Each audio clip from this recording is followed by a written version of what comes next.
Mobile কম ব্যবহার করছেন কিন্তু চার্জ দ্রুত ফুরিয়ে যাচ্ছে, এটা সমাধানটা কি?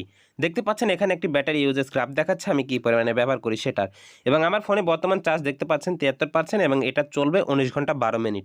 দেখতে পাচ্ছেন 19 ঘন্টা 12 মিনিট থেকে এটাকে আমি কি পরিমাণে 4 ঘন্টা 5 ঘন্টা বেশি নিয়ে যাব বা কীভাবে ব্যাকআপ দিব ব্যাটারি ব্যাকআপটা। এর জন্য সবচেয়ে দুইটা যে সেটিং আছে মেজর, সেটা হচ্ছে প্রথমে আপনাকে অটো ব্রাইটনেস ব্যবহার করতে হবে। যাদের এটা দরকার না এটা আপনারা ন্যানো করে রাখবেন, আর যাদের দরকার আছে তারা অটো ব্রাইটনেস রাখবেন।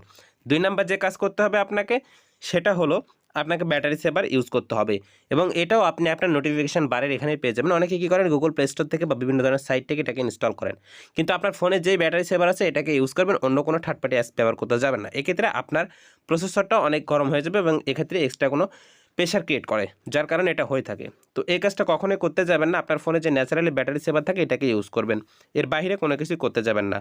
তো এভাবে আসলে আপনি আপনার স্মার্টফোনকে দ্রুত চার্জ ফুরিয়ে যাওয়া থেকে বাঁচাতে পারবেন। দেখতে পাচ্ছেন এখানে 23 ঘন্টা এবং 37 মিনিট যাবে, অলমোস্ট প্রায় 4.5 ঘন্টার কাছাকাছি আমি ব্যাটারি ব্যাকআপ পেলাম মাত্র 73% চার্জ থেকে। কিন্তু এটা যদি 100% নিয়ে যায় প্রায় 6 ঘন্টার কাছাকাছি আমি একটা ব্যাকআপ পাবো।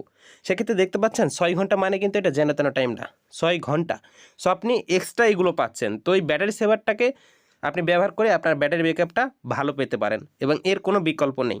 এরপর অন্য যে থার্ড পার্টি অ্যাপস আছে এগুলো আপনি কখনোই ব্যবহার করতে যাবেন না। এক্ষেত্রে আপনার ব্যাটারির অর্থাৎ আপনার ফোনের উপর এক্সট্রা প্রেশার ক্রিয়েট করবে, যার কারণে প্রসেসরটা দ্রুত গরম হয়ে যাবে এবং আপনার ফোনের বেশি ক্ষতি হবে।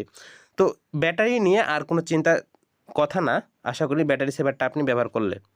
তো আপনি আগে ব্যাটারি সেভারটা ইউজ করেন, দেখেন আপনার ফোনটা কত ঘন্টা বেশি যায়।